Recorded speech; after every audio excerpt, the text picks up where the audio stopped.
Hello, and welcome to another Whiskey Me live tasting. This time round, we are tasting this month, December's World Whiskey, which is from Starward Distillery in Australia. The furthest flung we have ever gone for a whiskey. Joint furthest, actually, because those of you who have been long-time members might remember about 18 months ago, right near the beginning of the first lockdown, we did do a world whiskey tasting when we included a Starward whiskey. But this is the first time we featured it as our standalone world whiskey for a month. Now, a quick bit of housekeeping before we get started and I introduce this month's guest, which is Callum Rixson. You may have noticed that we sent you an email yesterday apologising for incorrect labelling on the whiskey that we sent you this month. We have indeed sent you Starward, but the whiskey inside that pouch is not Fortis, as it says on the pouch. It is, in fact, Nova. We can only hold our hands up and say, sorry, this has never happened before. Hopefully, it'll never happen again. But there is always the potential for mix-ups in communication and labeling and packaging and emails and all that sort of stuff. So it's our bad. But the email has all the details, including a new digital copy of the tasting card, even a digital copy of the label, I think, for Nova. So do have a little look over that. Don't do that right now, though, because right now we're going to talk in detail about Starward Nova with this month's guest, Callum Rixson. So I'm going to bring Callum in right now. Hey, hello. Callum. Look at that magic of technology, straight in without a hitch. Incredible, isn't it? Well, yeah, don't speak too soon. Yeah. The connection has plenty of opportunity to screw up over the next 20 minutes or half an hour. Especially with me, because I'm down here in the sticks in rural Cornwall. So who knows You're what probably using up the whole broadband, right? The whole broadband for the whole of Cornwall. Yeah, pretty much. Well, actually, funny enough, the broadband, because one of the big telephone connections to the US actually pops up in Cornwall, down near Porthcurno. It makes sense if you think about it, because it's the most westerly part of the British Isles. Makes sense. So we actually have access to sort of mainline internet here, and actually there's been a pretty good rollout of fiber optic in the area. Anyway, this isn't an IT Nice. conversation. It's a conversation about whiskey. So look, thanks for coming on. We're so super excited to be showcasing Starward. I think this is a brand and a distillery that amongst whiskey people in the UK had just moved up the sort of excitement charts over and over and over again, because it's an Australian whiskey that we can actually get hold of and drink, which is it's not the easiest thing in the world to get hold of Australian whiskey over here. Not And at knowing all. that it's delicious and the branding's cool and you're cool and everything's just cool about it. So it's honestly such a privilege to be showcasing one of your whiskies. Oh, amazing. Yeah, it's like before I even worked for Starwood, I've always been really excited about stuff they were doing. So to actually be working with them now is just extremely exciting. And like you said, for Australian whiskey and the world whiskey stage in general, it's just such an exciting time. Yeah, we were saying this. You were saying just before we went live that like it's really hotting up at the moment, and it is. But I remember, what was it, about 10 years ago that Sullivan's Cove won Best Whiskey in the World at the Whiskey Show Awards or whatever. Yeah. And that was obviously a bit of a watershed moment, because it's like, well, hold on a second, this isn't from Japan or Scotland or America. This is an Australian whiskey winning Best Single Malt in the world. And that was the moment for me. I was like, whoa, hold on, we need to start paying more attention to this producing region. But I mean, do you want to maybe start by just giving us a kind of 101 of Australian whiskey, just to sort of set the scene for what's going on over there? Set the scene. So Australian whiskey for a very, very long time was just wasn't very good. There was big tax breaks for people that were producing and selling in Australia. So you'd get a 40% tax break if you're making whiskey in Australia and selling it there. So basically, there was a couple of really big companies that were creating whiskey and selling it at a really cheap price that was a lot cheaper than Scotch that was being imported, but it was of much lower quality. And as well as that, we had the same sort of rules as what we had with gin over here in the gin boom, where you had to have a still that was over 2,800 litres, which is a pretty big still, right? If you wanted to produce whiskey. So pre-1990s, all of that was going on. And then the laws changed for the tax, so they couldn't get this massive tax break for producing whiskey in Australia and producing quite bad whiskey. And then the law also changed for the still size, which was pushed heavily by Bill Lark at Lark Distillery. So within that sort of 10-year period, the whole whiskey scene just changed. There was around, when this happened, there was around 5 or 6 whiskies producing liquid. This was in sort of like the early 90s. So Bill Lark was a pioneer, and then you had sort of stuff like Sullivan's Cove popping up. And then we started, I'll talk a little bit more about it, but we started as a company in 2007. So when we first started, there was only 6 whiskey distilleries. And where we are now, there's the last official count was 2020, and it was around 50 producing whiskey. And I think it's up to around 65 now, last time I had a quick scout. So within 10 years to go from 6 whiskey distilleries up to 65 is just absolutely insane. There's some amazing stuff coming out over there. That's incredible. What a growth. I mean, you know, that's catching up with Scotland rapidly. In terms of numbers, if not in terms of volume. What do you think is driving that in Australia? Is there just a big consumer demand for domestic whiskey over there? Yeah, I think it's that. The thing is, with Australia as well, we have that amazing, the Australian grain belt, which runs along where all the vines are as well. So Australia is really well known for making great wine. And then they realize all of this great grain is along here as well. And it's all accessible by the big cities. So why don't we just start making whiskey? And as soon as, like we spoke about Sullivan's Cove briefly earlier on before we started, Sullivan's Cove sort of set that precedent of, hang on a minute, we can make good whiskey over here. So in Australia, the sort of everyone got talking about it, like the gin boom again, and it just spread and spread and spread like wildfire. And then also the Australian whiskey name across globally really started to put it on the map. But the issue was, when that happened, like 10 years ago, you could not get Australian whiskey for love nor money. Yeah. And if you could, it was really expensive. Yeah. It was all small batch. So you might get it once, but you'll never be able to get the same one again. So now there's a lot of distilleries creating products that you can get continuously all the time. People are starting to take notice a bit more now and really being able to build a sort of brand love and something they can go back to. Was that sort of one of the kind of key objectives then of Starward, is like, we actually need to make a product that people can get hold of rather than just like these tiny quotas? Exactly that. So David Vitale, who's our founder, who you've probably spoken to and met before, he's an absolute hero. I think I can talk about whiskey. That guy can talk, and he knows so much. He's such a great guy. So when David first started, initially he wanted to, he had a company doing online teaching, and he didn't see anyone wanting to do online learning anywhere. So he decided to start a company. Little did he know that's all anyone would do for like 2 years. But he sold the company, and originally he wanted to make a beer because he was a home brewer. So he wanted to make a beer that could go global and have this Australian beer all around the world. That was always the first plan. But beer goes out of date.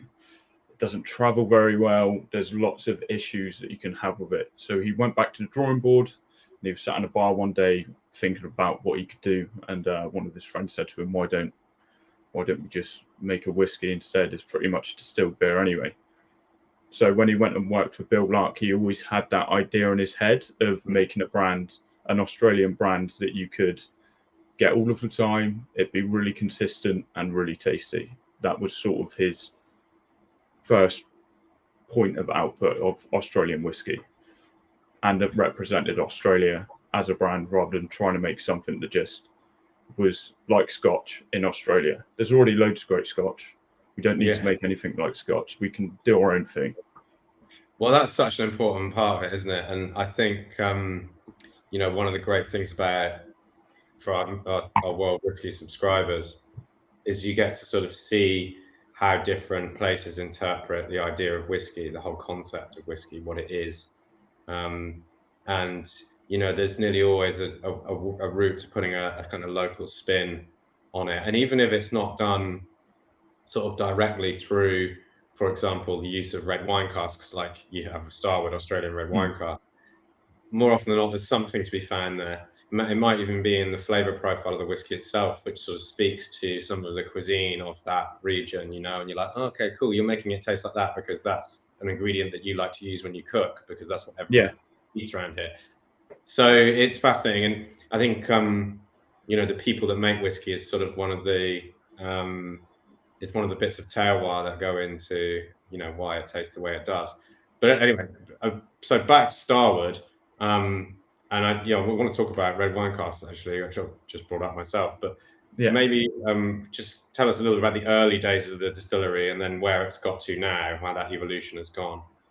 Yeah, cool. So, like I said, originally when David started, he wanted to do beer. He ended up going into whiskey, so he went and trained under Bill Lark. Bill Lark is like the godfather of Australian whiskey, Australian craft whiskey at the time. Is obviously changing a bit now. So he went and trained under him for 3 years, starting in 2007.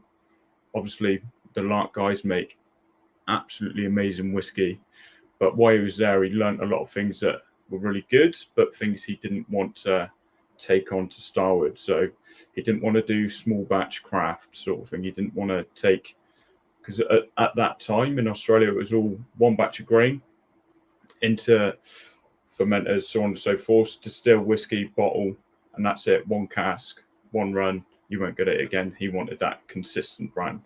And he wanted to put his own twist on it. So we've always used beer yeasts as well as distiller's yeast when we come to fermenting to add extra flavor profiles. We've always cooked our grain slightly longer as well. So classic whiskey style is usually like a Pilsner style malt. We cook ours sort of like a pale ale style. And that sort of came from his beer background. And that's what we started doing in our first distillery that was in an airport hangar just down the road from Melbourne Airport, in a disused airport hangar.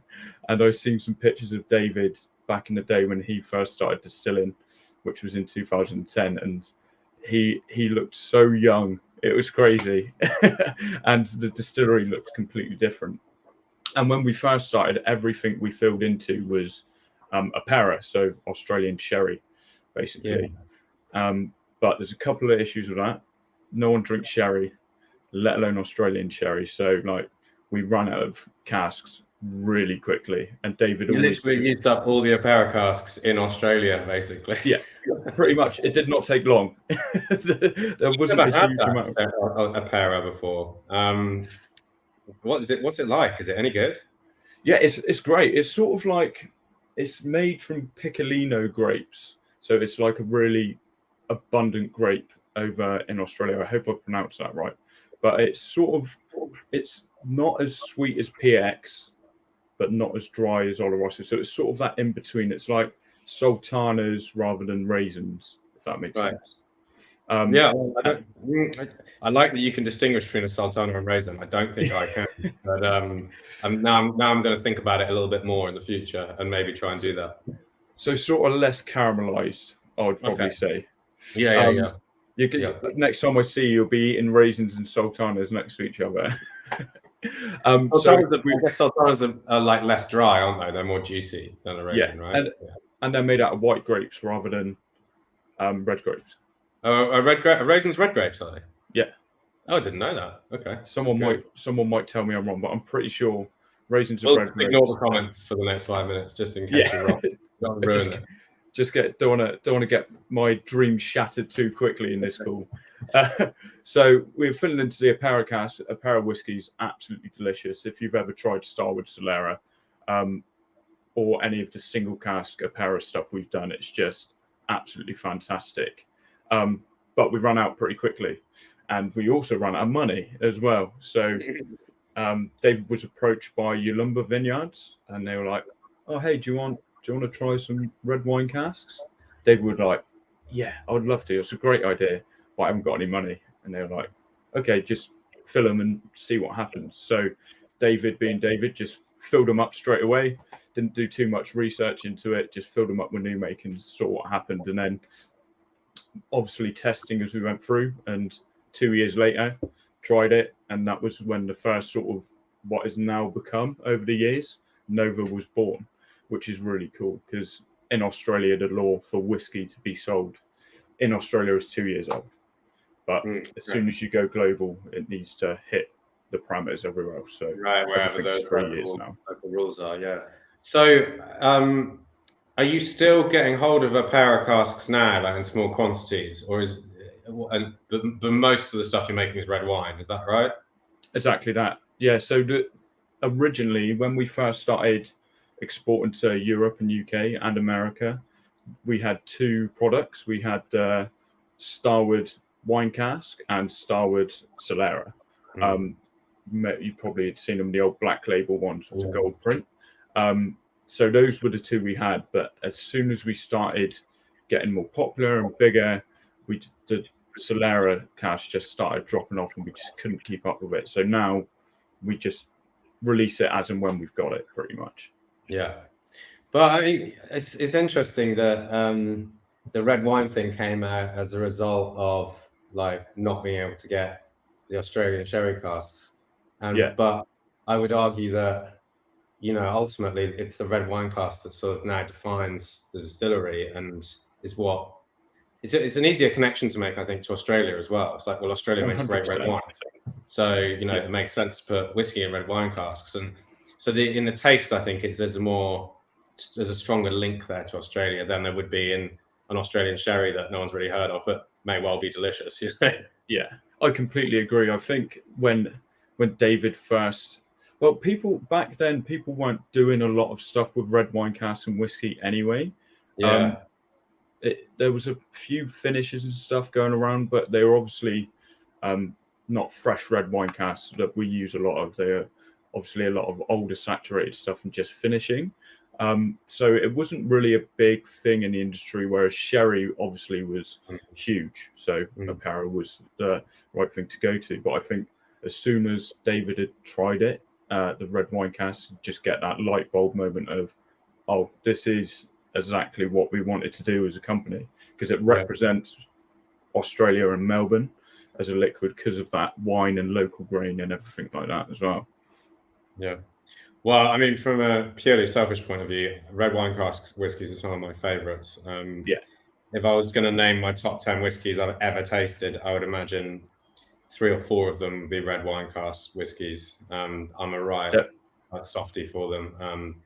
I just think there's something really interesting that comes through when it's done well, and you get that sort of subtle, like rose or raspberry, forest fruit kind of note come through, and you know, when it's done well, it should just gently manipulate the malt characteristics in that direction. And well, Nova's a great example of it being done well, as is Fortis, as is you know, all the stuff in your range. I just think it's such an interesting take on whiskey, and it firmly kind of cements that sense of place. You know, being an Australian distillery.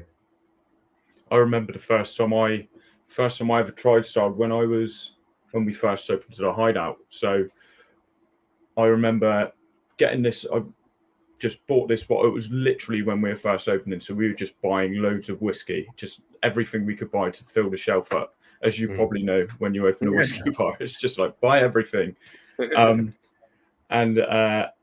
we bought this Australian 2.25 year barley spirit aged in red wine cask, and I tried it, and I could not understand, because I was pretty new in the whiskey game at this point as well, so not very educated on the wider world of whiskey. I knew all the sort of classical stuff, but not the newer style.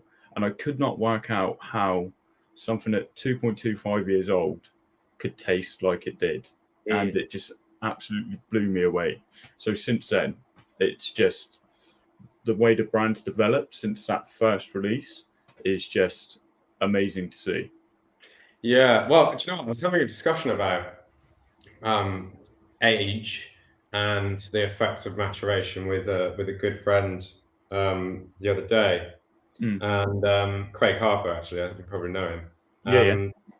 And I was saying to him that, you know, having tasted so many whiskies now that are, you know, around the 5-year-old mark, and from newer distilleries, and tasting them and realizing that they are really good liquids that, you know, have reached a level of maturation that is perfectly acceptable to be drinkable. It's not like a work in progress kind of whiskey where you're like, oh, this will be properly drinkable in 5 years, but it's sort of passable right now. It's like, these are whiskeys that are ready to drink. It's changed my whole kind of sort of view on what constitutes a well-baked whiskey. And I think it's as a result of the Scotch whisky industry over the past few decades. Their use of casks and refill casks has meant that for the most part in Scotland, you're not going to get whiskey that's ready until it's 10, 12, 15 years old, because that cask been used, well, those casks have been used before. They're spent, you know, and so they need longer. And it's part of the profile of Scotch whisky. It's part of what you get, you know, that longer term maturation, more oxidation, less cask effect, you know, year by year. But what it's done is it's led us all down the sort of path to believe that you can't have a whiskey ready in 4 years or 5 years, and it's just not true. If you get the right casks and you blend well, then you can, and that's what a lot of the great new world distilleries are showing us, I think.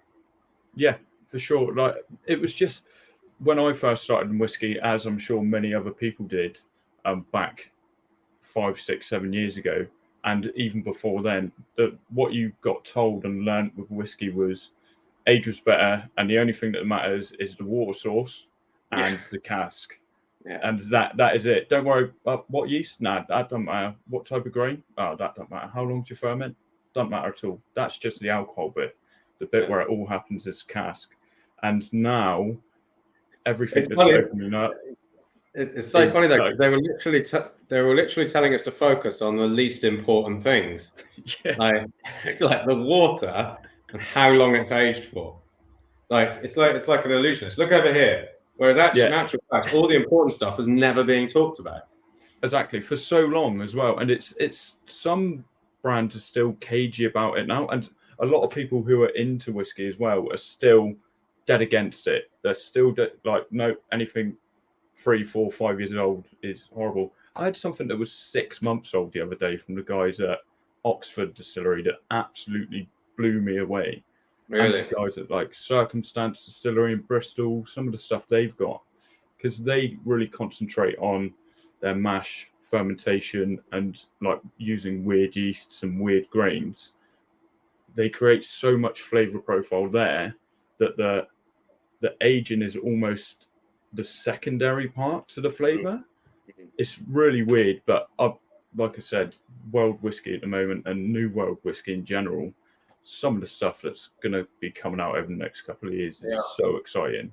Another case in point of a young whiskey I tried that was outstanding was a special release from Distillery 291 in Colorado. I was over there doing research for my American whiskey book, and we visited, and he had a few bottles knocking around from special releases he put out, and one of them I think was 18 months old but dark, and it tasted like cherry coke, spicy cherry coke rye whiskey.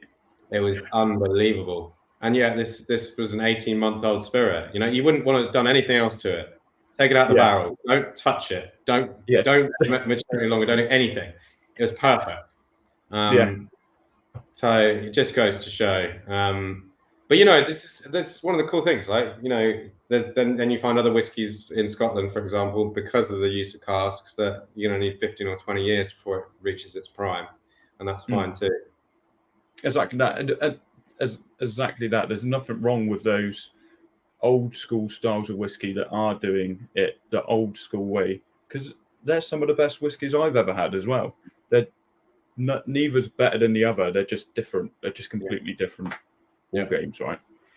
Good chat. I like it. So let's talk a little bit more specifically about Nova then. Nice. So what is it that sort of distinguishes Nova from the others? Is it the particular wineries the casks have come from, or the ABV, or the blending, or what's the situation there? So the sort of the way that we built our core range around was to sort of show the wood and the wine and how that differentiates it. So Nova is French oak and American oak. So when we talk about Australian red wine casks, they've had no spirit in before. They haven't had any, like when we talk about American oak, because it does get really confusing. I even get confused when I talk about it sometimes. When we talk about French and American oak, they haven't had bourbon or cognac or anything like that before. A lot of the vineyards we work with, they literally get the wood over in staves, season it at their vineyards, and then the coopers build their casks. So it's literally to their spec there. Yeah. And French oak tends to be used to age Cabernet Sauvignon and Pinot Noir mainly. And then American oak is very popular for aging Shiraz. There's obviously a few crossovers there, but the lion's share is that side. So when we talk about Nova, that's a blend of American and French oak. And the ratio's around 60-40, heavier on French, because there's a lot more French oak in Australian wine. And then we have two styles of fill. So we have our first fill, which we also call wet fill sometimes, because we literally get our casks within a 24-hour drive from the distillery. So they're still like super saturated. And we fill, and then we do our aging process in them.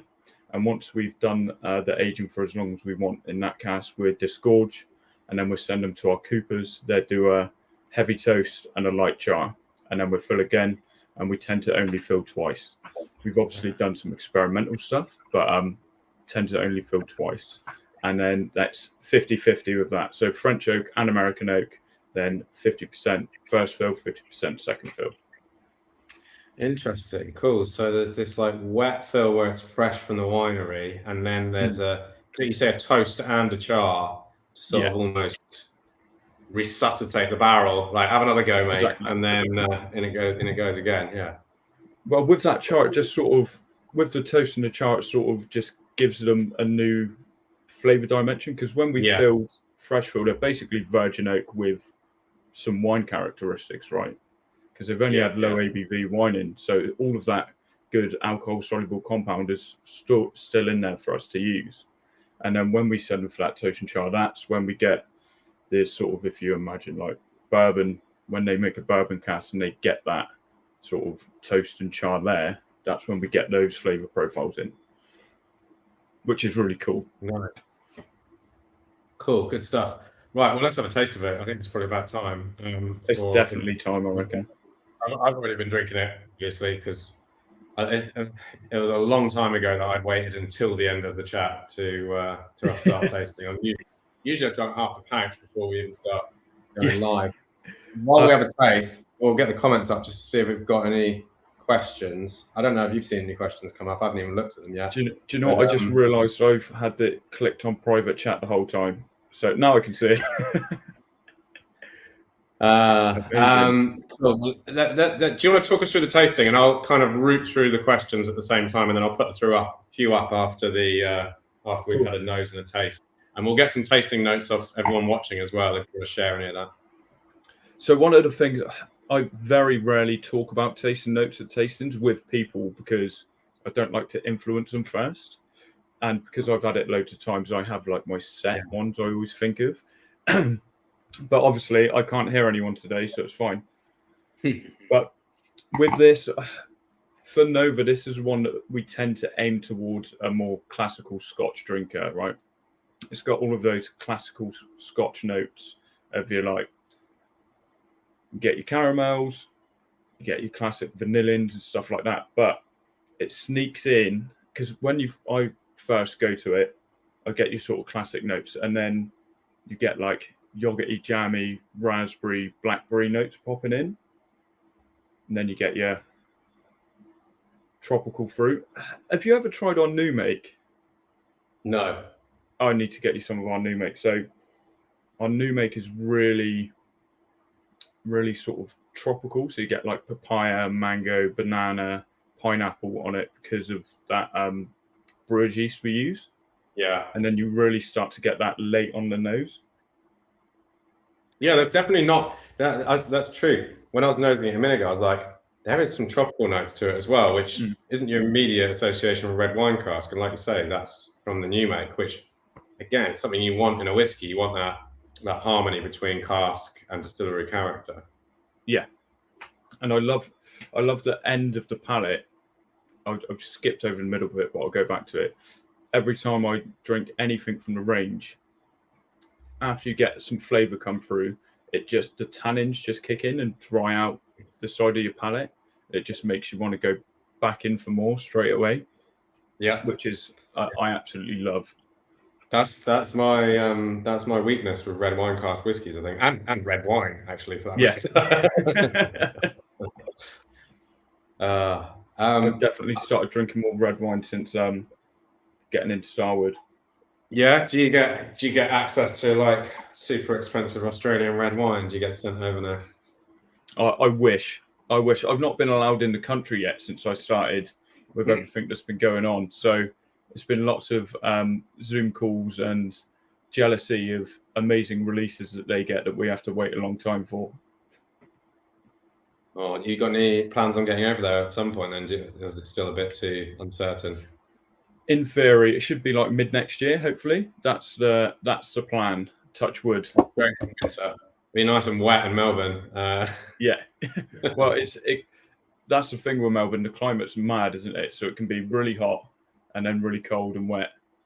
And when they first told me this, they were like, "You need to it's 4 seasons in a day." I was like, "It can't be that bad." And then everybody I've spoke to has been or lived in Melbourne's like, "No, it's just ridiculous. It's like super hot and boiling, and then an hour later it's freezing cold and pissing down with rain." Yeah, which is to the benefit of the whiskey maker, of course, isn't it? 100%. You get cask interaction madness, and it's genuinely much hotter over there over the long period of the year. So always good for us. Right, we have some questions. Cool. This one's a bit personal. Do you sell more whiskey in Oz or worldwide? From Jeff. So, Jeff, at the moment in Australia is our biggest market. We've started last year. David moved out to America. So the American market is really building over the last year and a half, 2 years. And then now we're sort of coming into the European and UK market, hence why you're speaking to me now, because I'm over here. But yeah, Oz is still is doing the majority of, but the American market is growing rapidly, and so is Europe as well. Yeah, cool. What else we got? Oh, we have a bit more information about raisins and sultanas and their differences. So a raisin is dried naturally, but sultana is dipped in veg oil and acid and then dried, but can come from the same grape. Freaking hell, I'm never going to look at a sultana in the same way. Yeah, just like, oh God. Maybe that's why I thought of it with the Apera, because the Apera is slightly more citric, slightly more citrusy. Yeah. And then we got some tasting notes. Jellied fruits, though that may be as a result of eating gherkins before tasting the whiskey. What's a flavour pairing? Gherkins and whiskey. There's definitely a taste in there. Well, that's a pickleback, right? Gherkin juice and Irish whiskey is a pickleback. So just a load of different pickles lined up with whiskey. That sounds like a dream. I love me a good pickle. Yeah, me too. Tropical nose, like the spice finish with dryness. Yeah. Sticky dates, figs, spicy heat on the finish. Okay, here is a question from Phil. Do you do a peated style or your own way of smoky? So, funny you should say that, Phil. So we've just released a peated finished whiskey in Europe. You can get it from pretty much everywhere now. It's called Starward Unexpeated. I think. Look at that on cue. So Starward Unexpeated. So this is basically the same cask makeup as Nova, give or take. So French and American, then 50-50, aged for around 4 years, and then we finish it in ex-Isla casks for about 6 months. It is fantastic, and I get the big note I get on it is like charred peaches, because the smoke's really light, and you don't get a huge amount of heat, and it's finished in really old Isla casks, like super old. So there's no saturated with smoky whiskey, basically. Yeah, and there's no wood characteristics left. It's just that smoke. So it's absolutely delicious. And then in Australia, we've done a few experimental bits with like mesquite smoked and all sorts of weirdness over there that they just basically the distillers make mad stuff and then we sell it off in small amounts. Those are the bits I talk about that I want so bad, but we don't get. So the unexpected. Oh right, I've just got it. It's supposed to be like unexpected, isn't it? Yeah. So I don't know if it's the best name for a whiskey in the world or the worst, but so it's unexpected because of that unexpected, because it's unexpected to come from Starward, and it's also unex, which is a double negative. So it is in an ex-peated cask. It's pretty good. I didn't know if I hated it at first, but then when I worked it out / had someone explain it to me, I really like it now.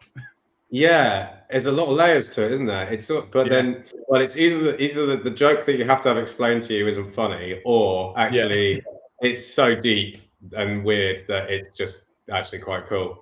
But it would have taken me a long time to get to the double negative thing. But it's quite clever. I never got to it, mate. Someone told me it. I never would have got there. So that's available in Europe now, is it? Yeah, you can get it everywhere. So it was meant to be over in October, but obviously everything that's going on took a bit longer. So yeah, you can get it pretty much everywhere. All your classic retail, online retailers, Master Malt, Whiskey Exchange, so on and so forth. But also lots of small independents in your city should have it now as well. Cool. Right, one last question. How would an Australian typically drink their whiskey? What are ice, neat, etc.? So in our new distillery, I didn't even tell you about that. I told you about our old one. So our new distillery, which is chatting too much. So the new distillery I say it's new. We moved there in 2016. Is bang in the centre of Port Melbourne. So it's literally in the middle of where all the foodie, coffee, bar areas are. So our distillery is a distillery, come bar, come restaurant, warehouse, all in one. Because that was one of the big things for David. He wanted a whiskey that you have at the dinner table, a whiskey that can be shared and drunk however you want. It's something that's said in whiskey a lot now. Drink it however you like it. But David wanted to have a place where you can drink it where you like it, but we'll show you how you can drink it how we like it as well. So we do huge amounts of whiskey cocktails, lots of longer serves nowadays as well. So highballs are obviously very popular, but spritzes and left field and tonics really popular as well. But trying to get away from that whiskey can only be drunk that one way and just let people drink it and decide how they want, right? Depending on what one I'm drinking, I have them in completely different ways. I love sipping on a Nova, but it makes an incredible Manhattan. And then with the left field, I love it in longer serves because it just lengthens out really nicely, flavour profile wise. And then Fortis over ice on a hot day because it's got a bit of a higher ABV just really works. But it's literally, it works in every single way. Personally, since I've tried them all, I think you bang on with the Manhattan thing. I think you bang on Manhattan because I think it's the red wine cask again. It's sort of bringing in that sweet vermouth characteristic before you even got there kind of thing. And so it's sort of got one foot in the Manhattan glass already. You know, this whiskey, it's just primed and ready for it. But Just I mean, amps it up. yeah, exactly. But it's such a delicious sipping whiskey as well. I mean, I've been adding water to it, and well, I've run out as well now, which is nearly That's run out. always a nightmare. So one of the really cool things it is when you don't work for Starward, mate. I can tell you, and you don't have I've got a whiskies bit behind you. I'll get you some. I'll get you some too, mate. I'll get you some. Thanks, that's great. Cool... I'm not. Don't worry.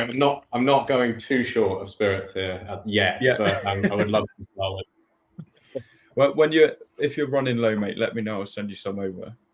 And thanks very much. One of the cool things about Nova, when you talk about dilution and water, one of the things I always found with whiskey that's chill filtered is it just tastes like you're diluting, whereas if it's non-chill filtered, it tastes like the flavor profile changed slightly. That's something I've personally found. And one of the really cool things that they do at Starward, that they have no idea how cool it is. When they told me, I was so excited, and they were just like, no, we just do it like that because it makes sense. And I was like, it's crazy. So when it comes to chill filtration, because we're trying to go carbon neutral, zero waste, and we're edging towards it and not far off there now, bringing lots of liquid down to -2, -3 degrees in Melbourne temperature is not good. It uses way too much energy. So they only bring it down to 6 degrees, which means all of the really heavy oils get stripped out, but all of the really light ones are still in there. And it blew my mind. And I was like, that's incredible. Why has no one else done that before? People might have done it, but I've never known it. And that's why I find with these, when you lengthen them out and add water, it sort of still develops. Super funky. Yeah, I guess it's like anything really. It's not necessarily a binary process. You've done it or you haven't. You know, there's a nuance to it, and you know, I don't know what it's called. If it's sort of slightly chilled filtering, tepid filtering. You know, where you know you kind of take some stuff out, but not everything. Yeah, I make a joke at tastings when I do it, because I try to be entertaining occasionally. Most of the time it fails, but I call it cool filter. I say we do a cool filtration, and our filter's got a denim jacket on and wears sunglasses. 90% of the time it gets a laugh. Like, it's had a laugh more than it's had a sigh. So that's good. But it's usually when they're like 5 drams in. Well, there's 30 or so people watching this live now, and I'm sure they're all laughing. If they are still indeed haven't turned the volume off already and finished their whiskey and probably in the kitchen making a cup of tea, getting on with the rest of their evening. Yeah. Are those two still talking? Well, let's stop talking. It has to come to an end at some point. Just a reminder to everyone watching, check your email, because we gave you a discount code for, I think, 20% off both Starward Nova and Starward Fortis in our shop. And the code's in the email. I can't remember the code off the top of my head. Plus, I've just had a load of whiskey. What do you expect? So check the email, and and the code's in there.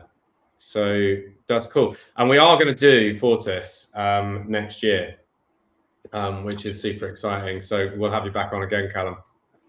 Definitely. And that's Fortis there. Yeah, cool. All right, great stuff. Thanks so much for coming on, and thank you everyone for tuning in. Yeah, absolute pleasure. That was great, everyone. Cheers. Bye bye.